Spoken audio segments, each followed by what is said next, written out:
How to make homemade stickers.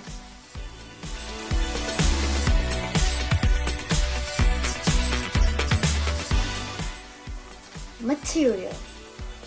Number 1, tape. Number 2, scissors. Number 4, icon or drawing. Steps. Step 1, cut out the icon or the drawing.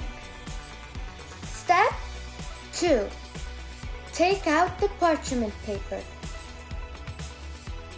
Step 3, put some tape on the parchment paper, side by side. Make sure it fits the icon or the drawing.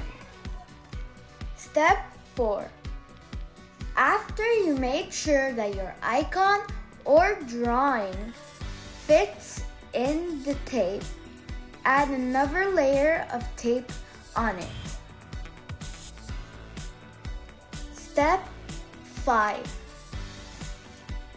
You're done.